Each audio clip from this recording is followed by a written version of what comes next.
Bismillahirrahmanirrahim. Today we will talk about the basic clinical pharmacology of paracetamol. What is paracetamol? So paracetamol is a drug which is used in the variety of conditions. So paracetamol, it is similar to analgesic and antipyretic efficacy to acetyl salicylic acids. Paracetamols, it is analgesic in nature, antipyretic and anti-inflammatory in natures. So it is used for the treatment of mild to moderate pain including headache and acute migraine attack, and for reducing fever including forced immunization, fire exam. Simple, we can say that paracetamol is a drug of choice for fever. So here I am going to explain the basic pharmacology of paracetamol, which is particularly useful in the patients whom salicylate or other NSAIDs they are contraindicated. There are some conditions and the patients, for example, a patient who is asthmatics or the patient who is suffering from peptic ulcers. So there are certain groups which come under the category of non-steroidal anti-inflammatory drugs, so these are contraindicated. And such conditions, a paracetamol can be used by a patient, so it can be to minimize the chances of toxicity, so we can use paracetamol there instead of other NSAIDs, because the other NSAIDs, they are contraindicated. For example, the patient is suffering from asthma, or you can say the patient who is suffering from, you can say peptic, the person who is affected by peptic ulcers. So in peptic ulcers, if NSAID is used, non-steroidal anti-inflammatory drug is used, so it will definitely enhance the reactions. Are for the children under the age of 16 years in whom salicylate should be avoided because of the risk of Rice syndromes. For example, if a person whose age is less than 16 years, so especially this paracetamol, this is also contraindicated because there may be chances of risk of Rice syndrome. So it is generally preferred to the acetyl salicylic acid, particularly in the elderly, because it is less irritant to the stomachs. If paracetamol is compared with other NSAIDs, so it is less irritant to the stomach. So that's why unlike acetyl salicylic acid and other NSAIDs, paracetamol has little anti-inflammatory activity, which limits its usefulness for long-term treatment of pain associated with inflammations. So here we can mention that paracetamol has little anti-inflammatory activity, but it is strong analgesic as well as antipyretic activity, because this is the drug of choice for fever, which is limit is useless for the long-term treatment of pain associated with inflammation. There are certain drugs cannot be used for a longer period of time, which can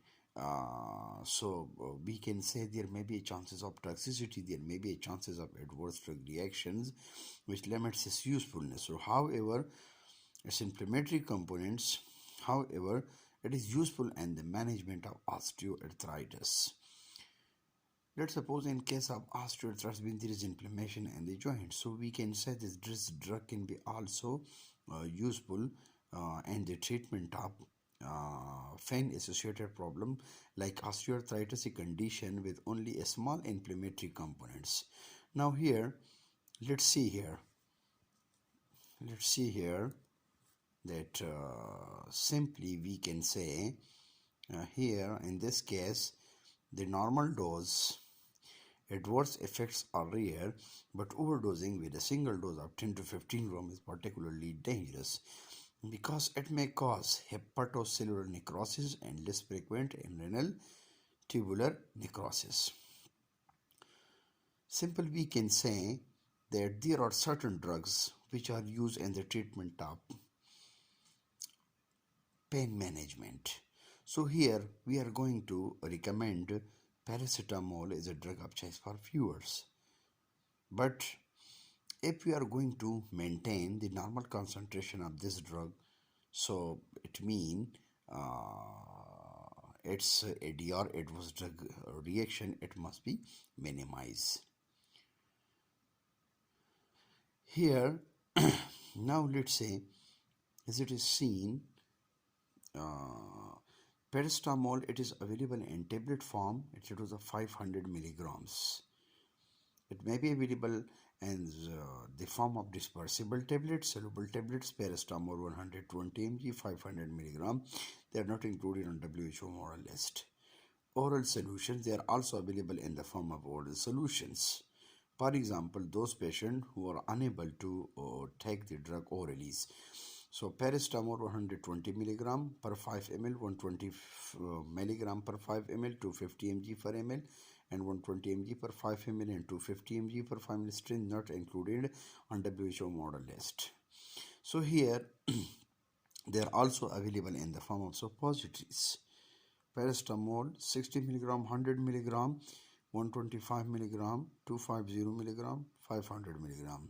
So here it means that this drug is available in different dosage forms. Only 100 milligram strength included on the WHO model list. Only 100 milligram strength, this is included on the WHO list. Now its uses. These are the indications of the paracetamol. So paracetamol, it is used in the treatment of mild pain including dysmenorrhea. Let's suppose if there is abnormal menstrual cycles or headache or pain relief in osteoarthritis and soft tissue lesions, pyrexia, high fever including post-immunizations, pyrexia, or it can be also used in the treatment of acute migraine attacks. Precautionary measurement. This drug can be used with precautions. Let's suppose, for example,